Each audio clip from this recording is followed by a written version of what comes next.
Good day, I'm Andrea Chizom and this is your JIS News for Wednesday, January 6. The human capital of the justice system has been boosted as 5 judges of the Supreme Court and 2 masters in chambers took the oath of office this week. The 7 were sworn in by Governor General Sir Patrick Allen in a ceremony at King's House on Tuesday.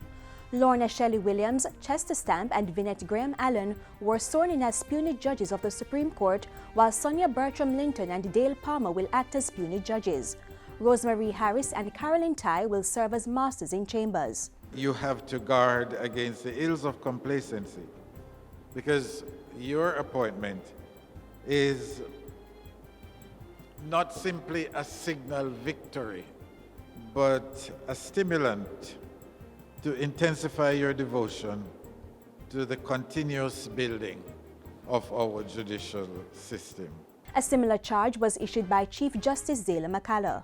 And so I urge these judicial officers to continue to provide the best service possible to the citizens of our country, and I encourage them all to embrace the initiatives being pursued for the improvement of our justice system. National Security Minister Peter Bunting says the police will be redoubling their effort to rid the nation of acts of criminality while focusing more on community policing in 2016.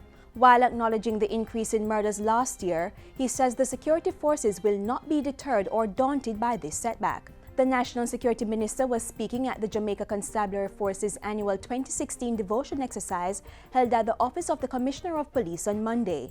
He challenged members of the JCF to jealously guard the trust placed in them by Jamaicans and to always perform their duties with the highest level of discipline and professionalism. Meanwhile, Commissioner of Police Dr. Carl Williams encouraged Jamaicans to continue partnering with the JCF to provide a safer environment. He too acknowledged that aspects of the past year were very difficult for the JCF, but said several initiatives that started in 2015 should manifest in a reduction in murders and other crimes. Dr. Williams said measures would also be implemented to deal with the actions and behaviors of rogue police officers. More than 8,000 Jamaicans are to benefit from employment opportunities in Canada this year under the Seasonal Agricultural Workers Program. They will be engaged in various agricultural industries, including greenhouse crop production, food processing, vegetable and plant nurseries. That was announced on Tuesday at a send-off ceremony for 310 farm workers who leave the island today. Director of the Overseas Employment Service, Delroy Palmer, told JIS News that the crop and the duration of the crop would determine how long they stay. The workers will be sent weekly ending in September. Government is urging domestic and commercial builders to pay greater care to environmental factors to ensure the safety of their developments. While addressing Tuesday's launch of Earthquake Awareness Month, Local Government Minister Noel Arscott stressed that unplanned development was one of the major factors resulting in Jamaica's vulnerability to earthquakes. Particularly on hillsides, in urban and rural areas, and I would say, of course, on the river or gully banks. This improper creation of residential settlements is a huge contributor to massive land slippage, debris flows, and soil erosion. In the event of an earthquake, communities become increasingly vulnerable to loss of life and property. Director General of the ODPEM, Major Clive Davis, also insisted that developmental planning must precede construction. And of course, where construction is done outside of the codes, statutes and regulations, then enforcement must come into play.